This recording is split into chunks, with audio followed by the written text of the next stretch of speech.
two different areas, west and east, both low-income areas. Um,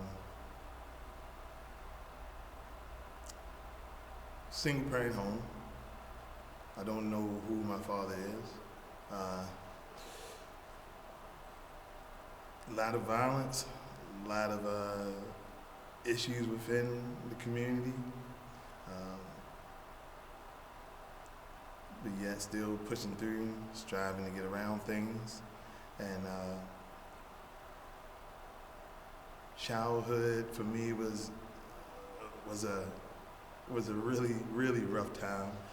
But to kind of just sum it all up, you're talking about the mother, doing drugs, lack of father in the household. So that kind of created a dynamic of just doing whatever you felt like you wanted to do. But for me, I decided to pick up art. I decided to pick up things like wrestling, track and field, to kind of keep me away from the streets and from the violence that I saw my cousins and family going through. So we decided as a unit, my brothers and I, hey, let's stay focused on some positive things and do what's gonna be best for our future and not look at our future as being where we're at, but where we can go. I started, like I said, with sports, doing wrestling first. Wrestling was something I picked up at 12. There was a neighborhood wrestling coach who basically put all his money into having a little van to take us to wrestling practice.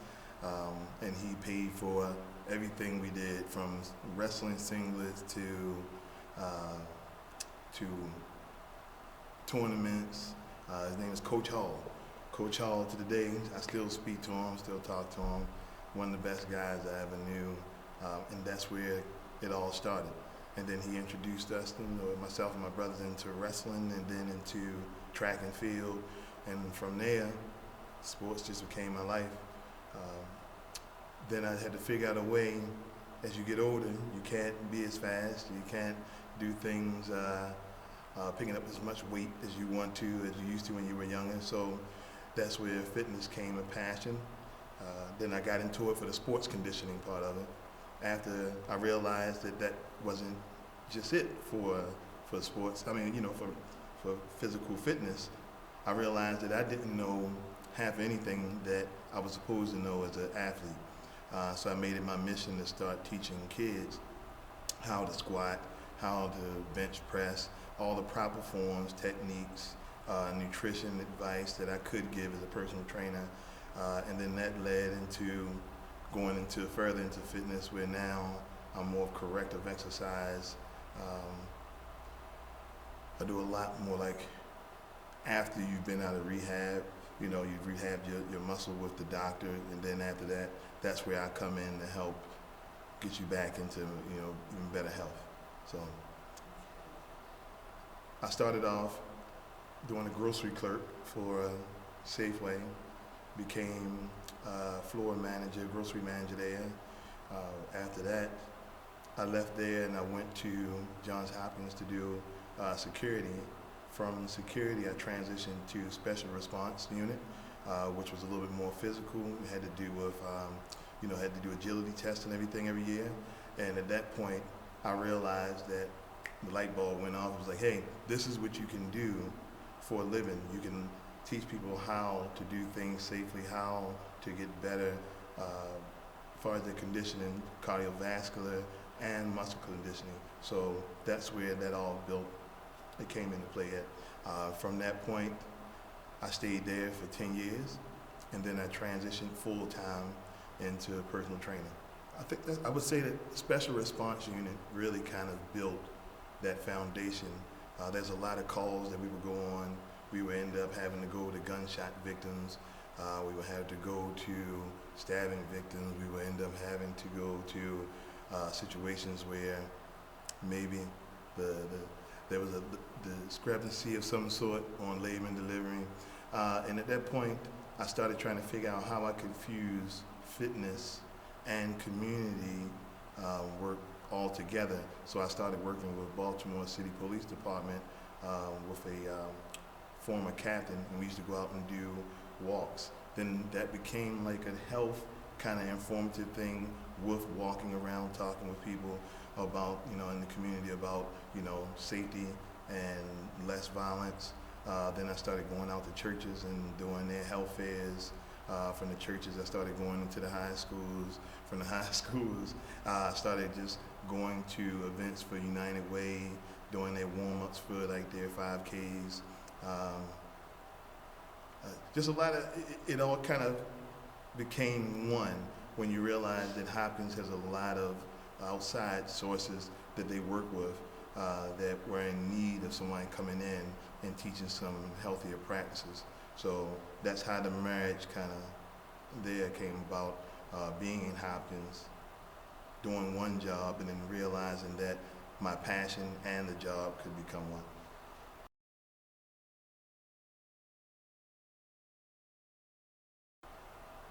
That's a growing up where I grew up at, I mean, you very rarely saw anybody white, and I grew up not that far from Hopkins, so I grew up on Monument, off of Monument Street. And then before that, I lived in the projects, and so you very rarely saw anybody that was white. And then once I started working at Hopkins, I realized that it's really just a lack of understanding between the two. So if you have one social class, another social class, and then someone that just comes in and gets dumped into the middle of that pool, and half of the student body there is just dumped into that pool, they have no idea what's going on around them. So you have one side that wants to do something, wants to give back, wants to figure out the issues in the community, especially working with Hopkins School of Public Health. You realize like they are really going out to do some good things. But you kind of find out that there's a lot of ethnicities down there kind of merging as one to kind of just do whatever work they couldn't do. So I kind of, at this point, don't look at it just as in black and white. I look at it like you have all these different minorities, all these different ethnicities. Everybody's coming together to try to create something. And what's looked at sometimes, I think, is like the lack of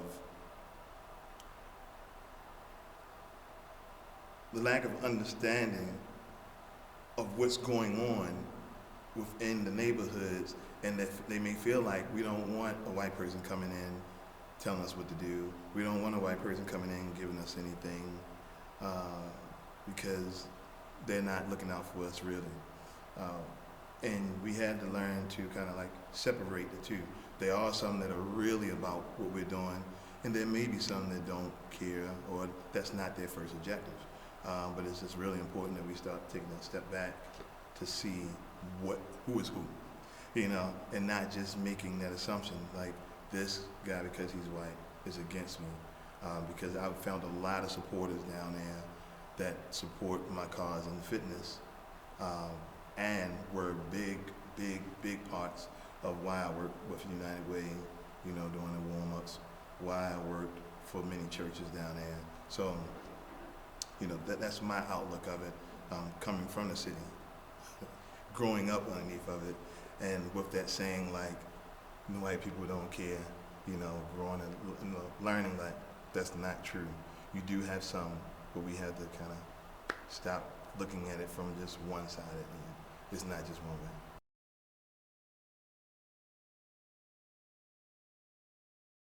For me, public health, you jump into mental health, you're jumping into physical, spiritual. You're looking at all these different components to make a holistic approach to something, or looking at wellness in general. So I look at wellness very close to what public health looks like. Wellness is my view of public health, because it touches on everything. There may be some other, things such as legal side of public health, whether there's accessibility to medications and things of that nature. I think I could probably say that that's given pretty well, but it's not handled pretty well. You're given a lot of different medications, but behind it, the mental health component isn't there to help somebody to get through that. If I give you 20 different types of medication, that doesn't mean it's going to help you great mentally. That just means that it puts you in a state of mind, and without any tools being given, we don't have anything, you know? So I'm looking at public health like, hey, if we can increase more mental health facilities versus more methadone facilities, you know, help people to get through crisis more than Medicaid crisis. So it's a broad thing for me when I look at public health. Looking at projects, I kind of like lost that verbiage, you know, like just looking at it as like a project. There's things that I'm associated with. I'm associated with a group, Big Bear Conquering, which is a African-centered men's rites of passage group, and that really helped me a lot to develop myself, you know, moving through manhood, to understand what it is to be an African-American man of African descent. The magazine, You and I, it came about because there was a need within the community to kind of merge family, fitness, mental health, just like we talked about public health. Those things kind of all fit into the magazine spectrum. And when I went to locations to do things like health fairs, there were so many questions that I felt like I didn't have time to answer all of them. So I started working with a couple of doctoral candidates who are now doctors, you know, within public health. We started working on the magazine, trying to figure out where we could fill voids and how we could merge medicine, mental health, and fitness and family all together. So from that, more people, you know, the more I did, the more people were like, hey, listen, I need more and more information. So we figured this was one way to kind of streamline all the information directly to one source, instead of you having to go here to find this, here to find that, here to find this, and here to find that. And we made You and I African American centered because we felt like this would really reach out to the community that was our target community, to be able to help uplift them, which You and I is, you know, uplift and inspire. That's what the You and I stands for. So the magazine was truly created for the people to help them to create relationships within family, and create a better holistic lifestyle.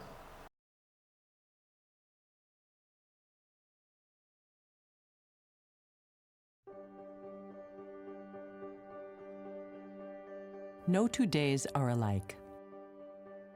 So every day, you prepare. For yourself, for those you love,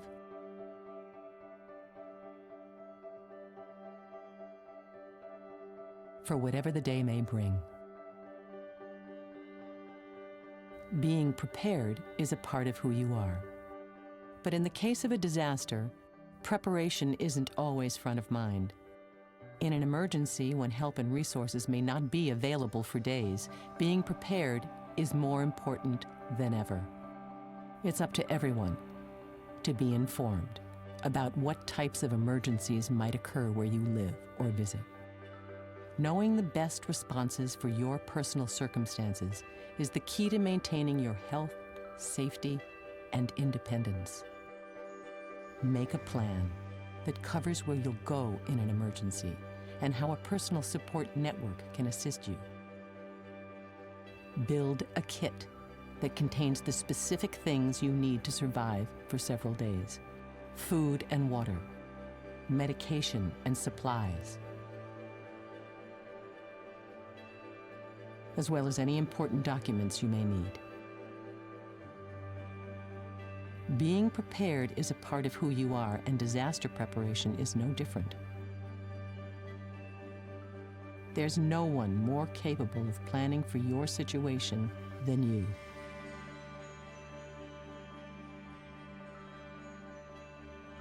Be informed, make a plan, build a kit, get involved.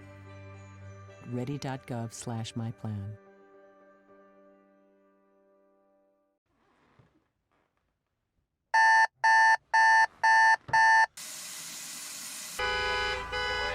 morning. Hey, Ricky. Yeah. I like Whitney. Wow, what's up, man?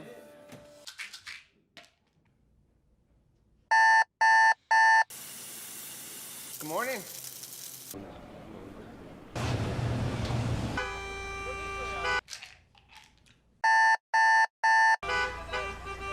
Good morning.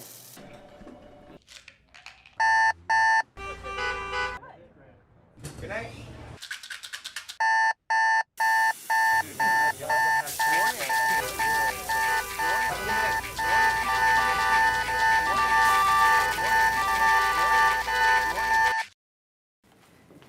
Hey, I just want to let you know that Ricky took his life last night.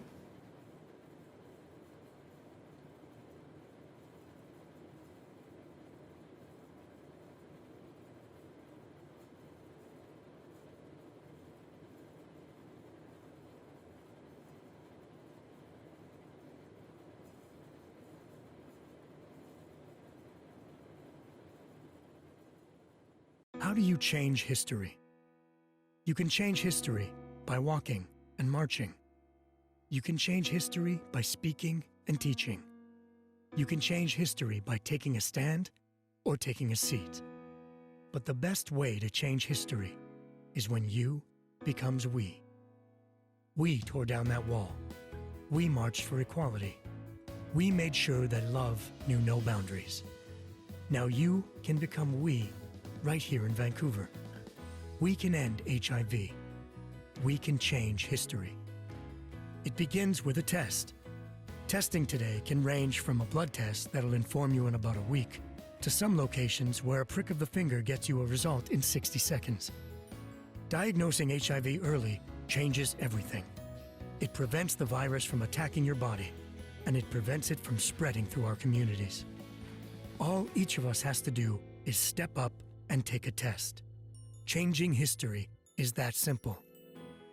Testing centers are available throughout the city, or just ask your doctor at your next regular visit. And if your doctor offers a test, say yes. It's just the responsible thing to do. Then, share the word. Tell people that HIV treatment has changed. Tell people that testing has advanced. Tell people that the entire approach to HIV is different now. Let them know that by choosing to take a test, we can all end HIV. This is a fact. We are so close. But to become we've got to have you. We need you to do your part.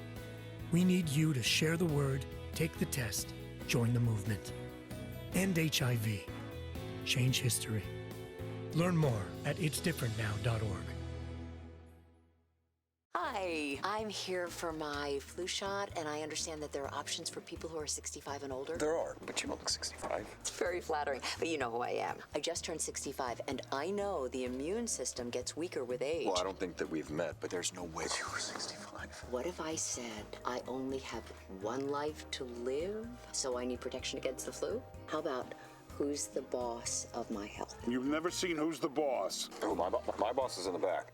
See, flu season is here, and people 65 and older need to ask about the vaccine made specifically for their age. And it's particularly important for people who have conditions like heart disease and diabetes. Judith, Hawaii, great seeing you. Come on back.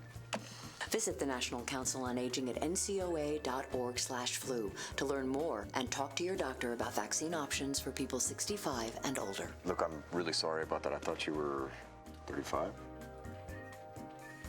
Don't apologize. No. No. No. No. No. No lupus. No lupus. If we're going to say no to lupus, We need to know lupus. Lupus has completely changed my life. Lupus is one of those things that takes over somebody's body and you don't know anything about it. It's just unpredictable, it's tricky, confusing. There's certain things that I can't do, but I still get up every morning and do it. It's really a cruel mystery. Lupus can impact any organ in the body, any organ. It was attacking my kidney. Some people it's the brain, it's the heart. I'd gone into stage 4 kidney failure, which sent me into respiratory failure, which almost made me lose my life. When I was first diagnosed, that's when it really kicked in, just knowing that there was no cure. I really felt like maybe I might not be able to make it through this. We don't look like we have the disease, and I think that's also part of the problem. You can be sick even though you don't look sick. That is one of the cruel aspects of it. Is there sometimes people don't believe you. Lupus does not discriminate. It can affect men, women, white, black, older, younger. I've had lupus for 10 years. I am 17 years old. I am 11. We've got to find a way to get through this. The Lupus Foundation of America is a great organization because they're getting people out there and letting people know what it's all about. And by knowing more, we'll be better able to help and unlock the mysteries that do surround lupus. There is something we can do. There is hope. Let's take this moment and turn it into a movement. End the confusion and end lupus. There is hope. We just have to get involved. I haven't given up. I challenge you to know. No. No. No. No lupus. Go to lupus.org/no and help solve this cruel mystery.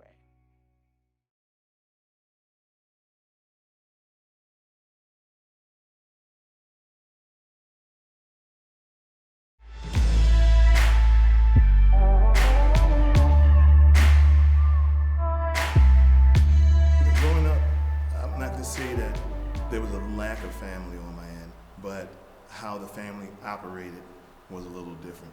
So I wanted to make sure that when I did something like this for family, that it helped build so many layers of different relationships. So to kind of explain it to you, when you think about manhood and you think about a father and son relationship, fitness is one of those things that could bring those two together. You can take a father and his son, put him into a gym, and now his idea of manhood isn't just how he walks or how he talks, but it's creating structure, because that's what fitness does. It creates structure, and then it also helps him to be able to understand how he's building his body physically and mentally. So that's one level of relationships. Then you're talking about whether it be husband and wife, same-sex relationships. You're giving them a platform to build on. If you and your partner, y'all both thinking about how y'all can develop something that's a loving, caring component, nothing else is better than understanding how to care about that person's health and fitness. So merging those two together, it made sense. You know, you're in the middle, y'all come home and at night you decide, well, what are we gonna do? We're just gonna sit here and watch this movie. Well, instead of doing that, you can now create dialogue, you know, and now you can do talking about what you're gonna do the next day in the gym, or you can talk about how we're gonna meal prep together, or now let's hit the gym together and talk about how we feel and hormones that release, you know, through fitness, so endorphins and everything, giving more energy, more positive energy. So just making family and fitness make sense. Like that's where it really merges together. That's really good. And so you kind of touched on this idea of like a holistic kind of practice.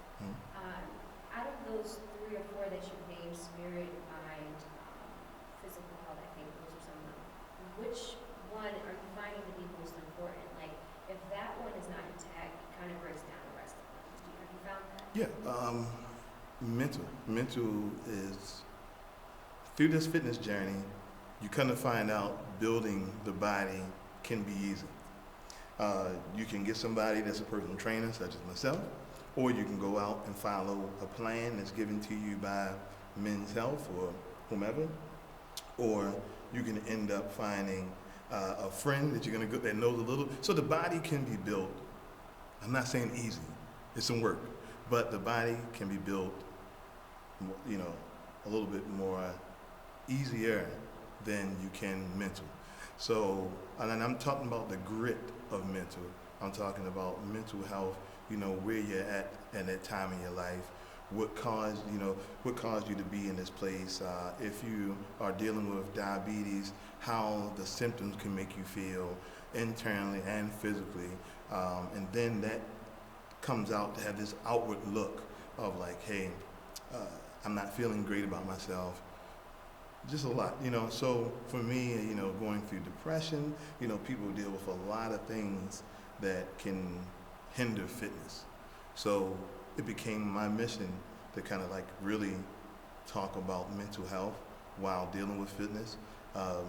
So I ended up taking up something called behavior change specialty, which is a certification given by my governing group that gives me the certification for fitness, NASM. And I coupled that together with personal training to try to help people to get to get in a place where they can create behavioral changes. So, you know, we can only do so much as personal trainers, even with a behavioral certification, but you get to understand where the person is at and how you just can't, everybody isn't, you can't throw them in there and be the drill sergeant. You can't just be like, get in there, give me 25. No, sometimes it takes how you feel in the day, where you at the day. Do you want to modify this workout? That creates something that's life-sustaining versus me getting in there trying to like scream and holler until you do what I'm asking you to do. And the trend amongst them is probably mental health. Like really a lot of them deal with depression on many different levels. And here's the thing, where I'm at Hopkins, it's not just African American. Do I have more African Americans that I work with that deal with depression? Yes, but I have Korean clients as well that talk to me about their mental health statuses. I talk to my Caucasian clients, you know, about mental health status, and you just be surprised what can trigger something, you know, dealing with mental health. But there's a lot to it other than just whether or not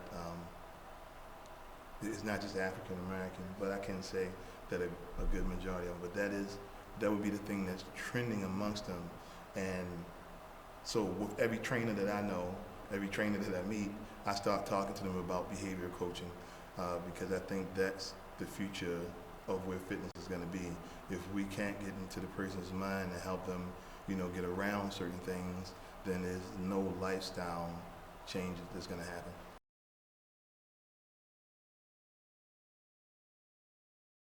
You know, even though you learn these set things to do, I would say my tactic, honestly, has just been being open. You know, just really being caring, like understanding, like allow the person to talk, get out what they have to get out. You know, one of the tactics I use, and I don't even like to use it as a tactic, just one of the things I like to do is in the first 5 to 10 minutes, just talk to me. You know, I'll go over there and stand with you while you're warming up. I'll do any of those things to make sure that we have a moment to really have that one-on-one time.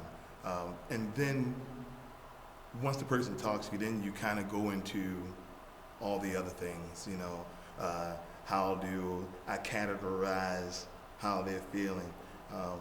But the best thing is just really to be open and honest with them and not have this like, I'm trying to categorize what's going on with you and figure out who you are and what, you know, what you're about. And it's just really just being like, hey, listen, I want to be as much help to you as I can.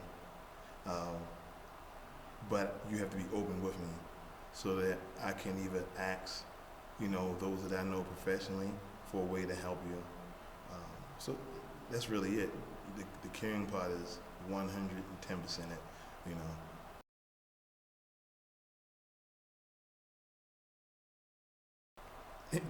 And I tell even my clients this is the honest truth. I still eat cookies. I'm not going to stop eating cookies. I'm not going to stop eating ice cream because there's a level of controlling things, moderation.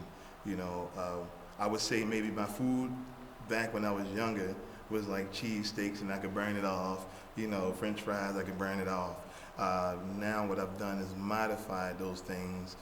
Will I get some sweet potatoes, dice them up into fries, and then put them into the oven? Yeah, you know.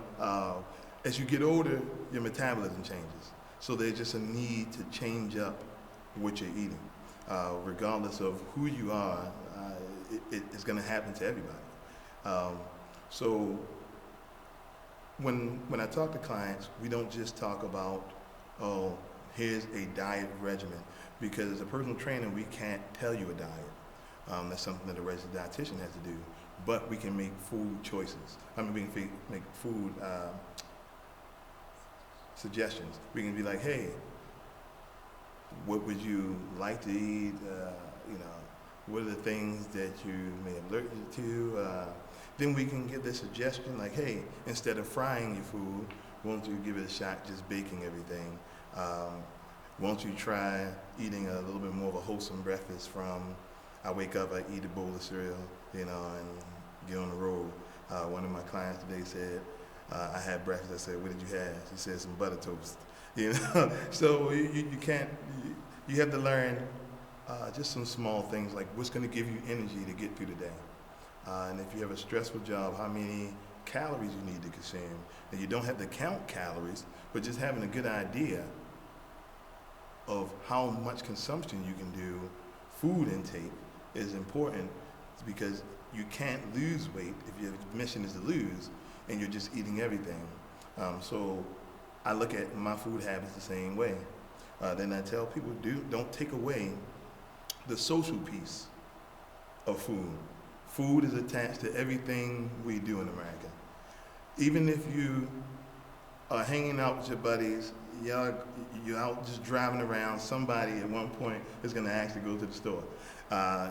Or if you're going to celebrate someone's birthday, you're going to celebrate any type of life, you know, celebration, there's food within it. So I tell clients, don't take away that social component of eating, because that can bring another level of depression, or that can make you fail within trying to stay on the right track with your food. So the best thing to do is to just go ahead, have 1 or 2 wings, a couple of fries, and if you're gonna have a drink, have a small drink. You know, don't consume, 24 ounces of beer. Don't eat 10 wings, and don't eat an extra large fry, So that's kind of like, that's how I look at food now, versus where I would just eat as much as I want until I felt full. So one of the things, it was actually a project that the School of Public Health had planned on doing, one of their class projects, and we worked with trying to take busloads of people from lower income areas down to, supermarkets like Save-A-Lot, things that are in their community, just to show them, hey, you can afford apples, bananas, pears. Now when we talk about quick food, we're talking about making a healthier choice. As I speak, more and more, Chinese restaurants are starting to pick up brown rice versus white rice, telling them, hey, don't get all the sauce on there. Just making that Chinese food or that sub trip, a little bit more healthier. Ask them if they have wheat bread. Some establishments will, taking them into Subway and saying, hey, Subway started doing some initiatives where after school, a kid could walk in with their ID and they will give them a sub for $2. So just teaching them how to make the sub healthy. Don't get the cheesesteak that they're offering you. Go ahead and get a healthier choice, maybe a veggie patty if you're not a vegetarian, just getting something a little bit more healthy, turkey, some chicken, just, really look what's around you and not just going to the first thing that you see, because that chicken box is calling your name. I grew up on chicken boxes and shrimp fried rice and egg foo young, but then to come to find out, I could just go ahead and get chicken and vegetables, versus yakami, which is, just tons of grease and gravy. So it's really just being aware. And that's, one of the things that I talk with every single church community group that I go and sit within the city. Just, hey, don't pick the first thing. Make an informed decision. And just do your best to create it to be healthy, Those that don't have access to food or money at this standpoint. I went and I had a program. I was working with those that had food stamps, and we didn't have a name on it. We just knew that right where they sold where they gave away the cell phones, we would find people that had food stamps, and I just took it upon myself to talk to them and say, hey, are you getting ready to hit the market? Do you mind if I go in and shop with you? I'm just bringing health awareness. So I never made it a program. It was just something I went out and just did on my own. Just trying to do what I can do my part within the community in which I grew up in. So some people, they were receptive to it. They were like, hey, let's go. Okay, cool. You're gonna help me learn how to eat healthy for free. And they did. But then you had those that were like, nah, man, I already know what I'm getting. I'm going to go in here, I'm going to get these Mary Patties. This is what I do. And then somewhere, I can't feed my kids. I can get this much mass of this for this price versus this. But then I would show them, you could go to places like Northeast Market, Lexington Market, where they had produce stalls, and you can get a whole box of collard greens for $12, which had maybe 12 bushels of greens. You could get sweet potatoes for a whole box for $10. And if these items can't help to feed your family for a month, and you've only spent $12 just on a whole month worth of greens and a whole month worth of sweet potatoes, and that's where it started to change. People were like, I see it. I see what you're saying now. There's options. We just have to know and be informed how to do it. I think the biggest hurdle was it's not going to taste good. So I started these little posts that I would do sometimes on social media, or I would do the post and like give it to the person that they had a cell phone. I would send it to them, and what it basically had was a couple of frozen bags of food, which is the next best thing to fresh food because it's frozen right away.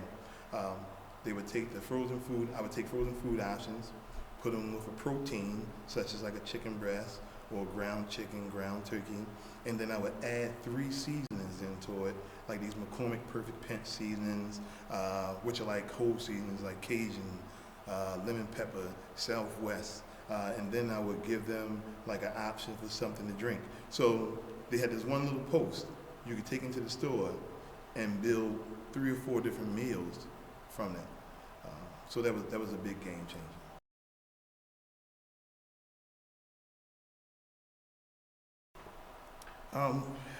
Information-wise, I think that you can go and get good information at almost any clinic. They'll give you good health information, on what to eat. Now, finding the food is like the mission. But I can honestly say that if you go to places like Aldi's is like the gold mine for a cheap, healthy lifestyle. If you don't have that much money, I promise you can go into there with $40 and come out with a whole basket full of food. For those that may have a little bit more funds, I tend to do things like Whole Foods through Amazon, which is a free service. A lot of people don't know if they have Amazon Prime, they can order food from Whole Foods for those that have a busy life. And they're like, hey, I don't have time to go and buy this stuff to eat healthy. On the go, our phones are always in our hand. We can order this stuff. I put my clients on, if they have Prime, I put them on whole food diets. And not as in Whole Foods, but as in Whole Foods, the store. Because they have busy lifestyles, and I tell them use it, and what happens in 2 hours, if they're using Prime now, the food is sitting at their door. All the produce they want, all of the frozen food they want, the proteins, their spices, and they're done. And I usually do them on budgets of $50 because I deal with a lot of students. So it's not to say that if a student can do it, someone of low income can do it. But some people don't know that you can use food stamps at Whole Foods. So maybe you're paying for a $9 service out of pocket every month, but if you have food stamps, you can also use food stamps there and go to a Whole Foods and use food stamps. So, I mean, there's a lot of things that I think just, if we bring a little bit more light to it, people find out like they're very close to a lot of things. You have Whole Foods that sits right down by Harbor East. Transit runs back and forth up and down there for the East Baltimore side. A little bit harder when you get over west, but over West Baltimore, you're close to pretty much a lot of all these. So between the local markets, Whole Foods, all these, that's the winners. I find it really hard to find fast food that's healthy here, but I think that once you spend your money at a Whole Foods, once you spend your money at a Aldi's or something of that nature, you can start to meal plan. You know, meal plan doesn't have to be over the top. Meal plan can be simply, I have greens, sweet potato, and chicken for 2 days. I have fish, carrots, and brown rice that's seasoned for 2 days. That's simple. Once we get the components, the rest of it's kind of, you know, there.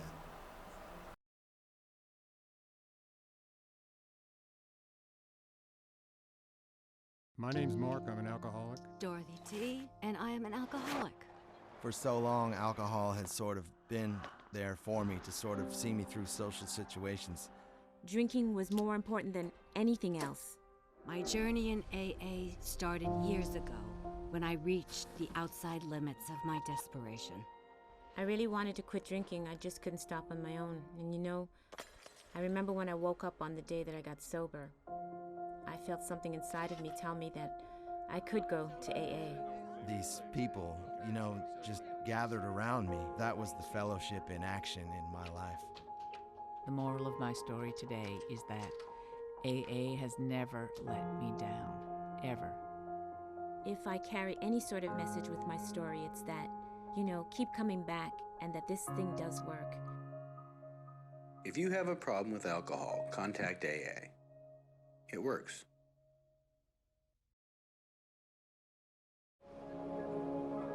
Only 10% of us get enough daily exercise.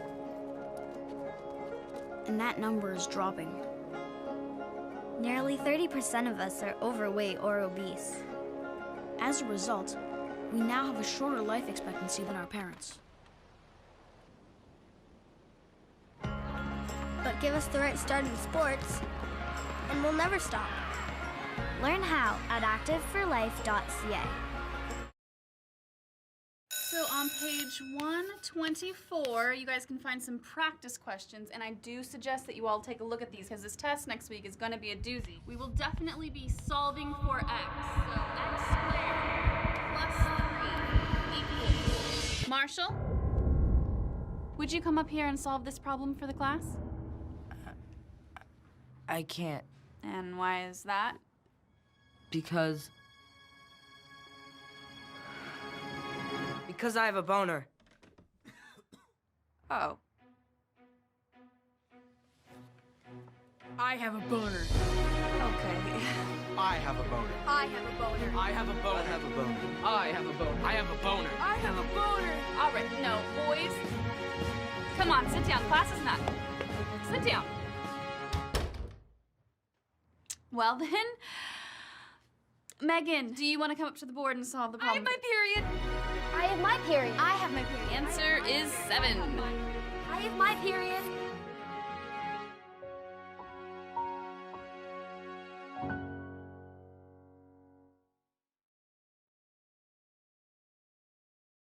No.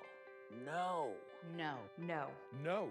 No lupus. No lupus. If we're going to say no to lupus, We need to know lupus. Lupus has completely changed my life. Lupus is one of those things that takes over somebody's body and you don't know anything about it. It's just unpredictable, it's tricky, confusing. There's certain things that I can't do, but I still get up every morning and do it. It's really a cruel mystery. Lupus can impact any organ in the body. Any organ. It was attacking my kidney. Some people it's the brain, it's the heart. I had gone into stage 4 kidney failure, which sent me into respiratory failure, which almost made me lose my life. When I was first diagnosed, that's when it really kicked in, just knowing that there was no cure. I really felt like maybe I might not be able to make it through this. We don't look like we have the disease, and I think that's also part of the problem. You can be sick even though you don't look sick. That is one of the cruel aspects of it, is there sometimes people don't believe you. Lupus does not discriminate. It can affect men, women, white, black, older, younger. I've had lupus for 10 years. I am 17 years old. I am 11.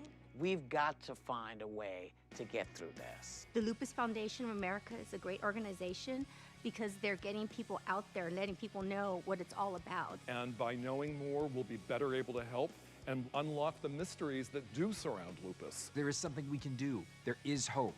Let's take this moment and turn it into a movement. End the confusion and end lupus. There is hope. We just have to get involved. I haven't given up. I challenge you to know. No.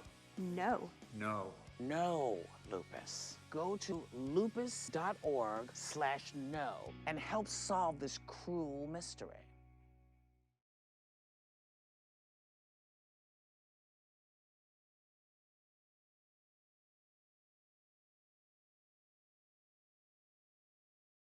I didn't want to talk about it earlier. Why would I want to seem like this sad sack? Those are all the lies that I told myself. It's like, oh, if I talk about this, even professionally with my job, if I talk about this, people won't want to watch me. It's not important enough. And even now, as I'm hearing myself saying all those things, like, wow, man, I really wish that I would have spoken out earlier, because there's nothing like being able to shine a light on those secrets. Those secrets kill. The secret of keeping all that to yourself and putting on that mask that'll eat away at you daily. It ate away at me daily. It's difficult for men in general, I think, because of just the way that we're raised. You feel any of the negative emotions or that dark cloud settle on you, and you feel like you need to cry out or speak to someone about it. No. I'm not gonna do that because I'm a man. What kind of man would I sound like if I told somebody, hey, I'm so sad. I'm cripplingly sad. I can't get out of bed. I feel empty. Help me. Psst, I would be some sissy, I'd be soft. That's what you're taught. That's what you were programmed. And that's what kills us. So in speaking about it on ET and being honest, folks have come out of the woodwork, people that I haven't heard from in years, complete strangers, a ton of mostly on Twitter and on Facebook and social media. That's been an amazing gauge of all the love, and so many people, it's echoed the exact same sentiment. Thank you so much for speaking, because I felt that I couldn't.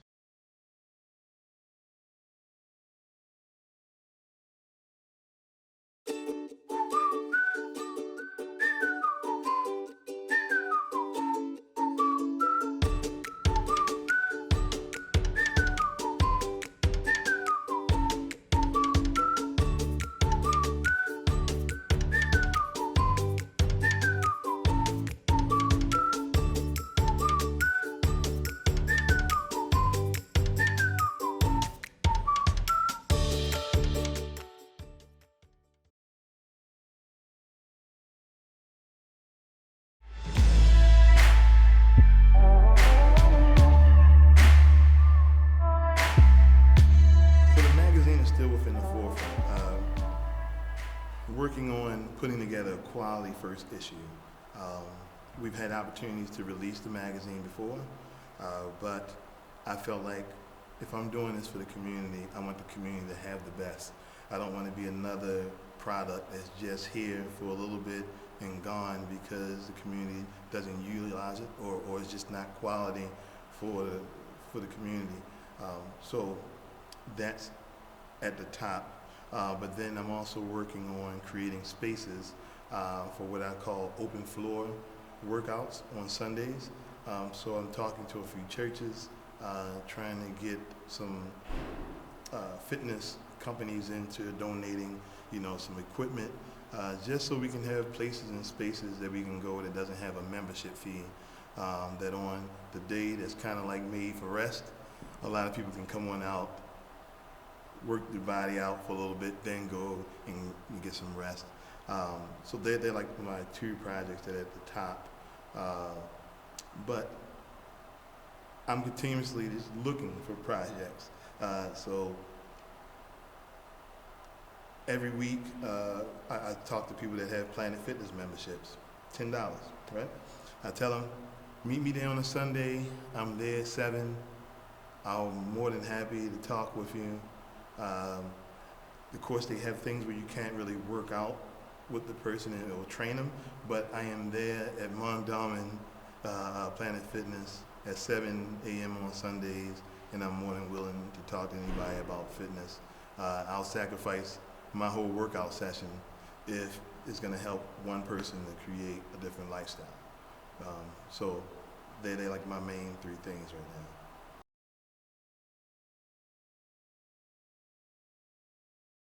10 to 15 years operating my own gym, which isn't going to be a traditional gym. It's not the traditional treadmill, elliptical, exercise bike kind of thing with lots of weights.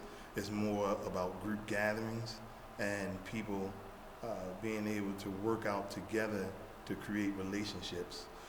So it's more of a personal training, group training facility that I'm looking to develop. Briefly, 5 years. That's a 5-year project that's together. And if something comes across sooner, great. But I'm looking to create that community gym, not just come to us and pay a membership fee. Like I said, open floor on Sundays, community events on Saturdays, through the week, allowing school systems to come on in and bring their sports teams in to learn how to squat, do those things that kind of killed my knees, not knowing how to do them as a kid, just not trying to see another kid go down the same path, fitness-wise. Hopefully being an ambassador for Baltimore City Health and Fitness, that's my goals for 10 to 15 years.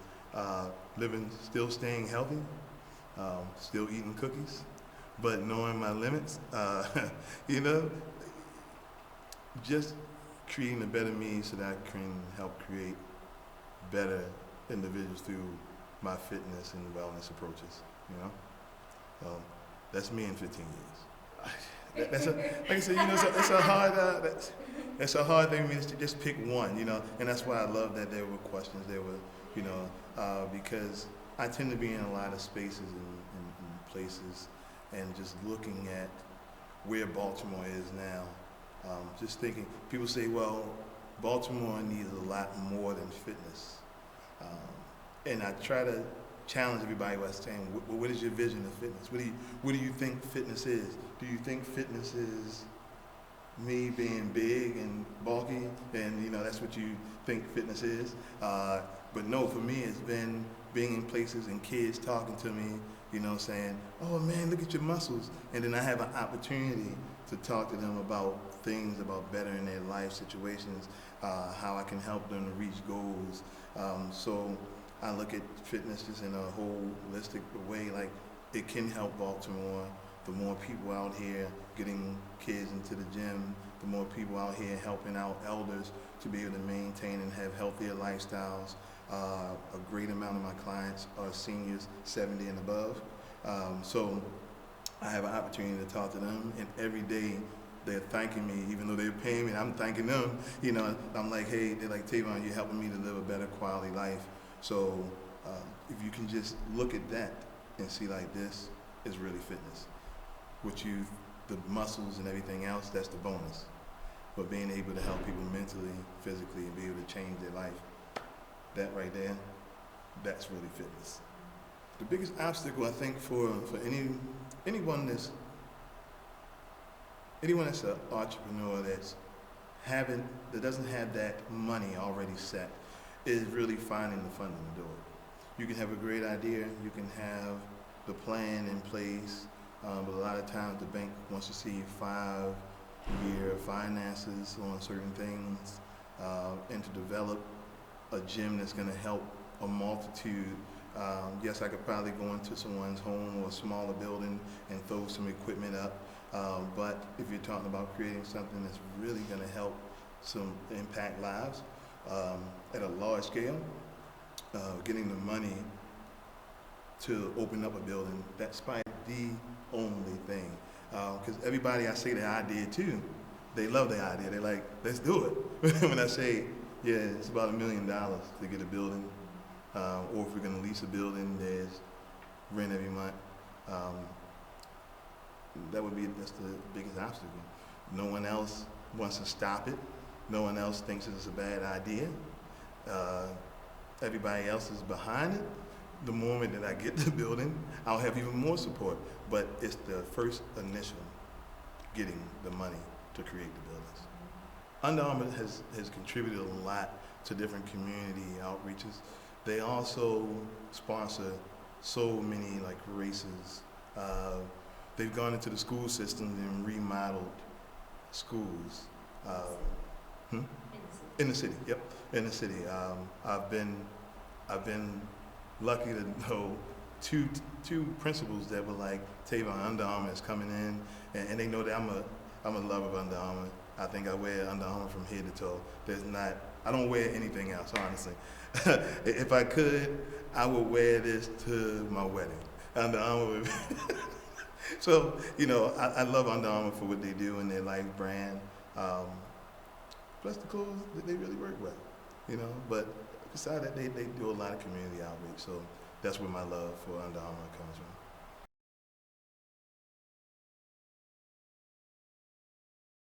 Well, so a lot of trainers will have the same kind of certifications, but the individual's approach is what makes you different. Like I said to you in the beginning, I approach everything with a loving, caring approach. I don't approach it with, okay, let's get this weight off. Let's hurry up and let's do this. All right, I'm going to give you this meal. I'm going to sell you this. I'm going to give you this meal plan. I'm going to give you that. No, I say, what do you have? What's accessible? How much money do you have to put towards this? If you're a student and I'm doing the outside venture, I'm like, let's talk about what you really have money-wise to do it.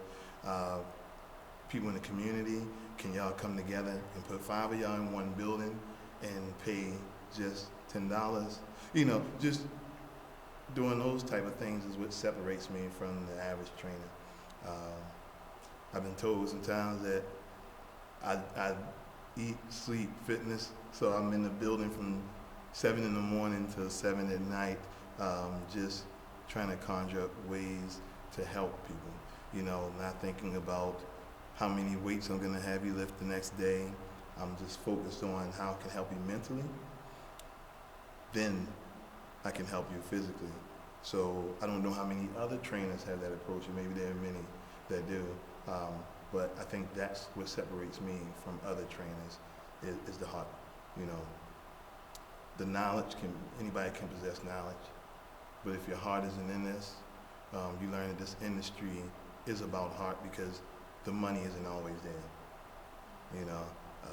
So you have to have that caring heart and really that approach and that feel to just want to grab people, hug them, and then come on, let's hit these weights.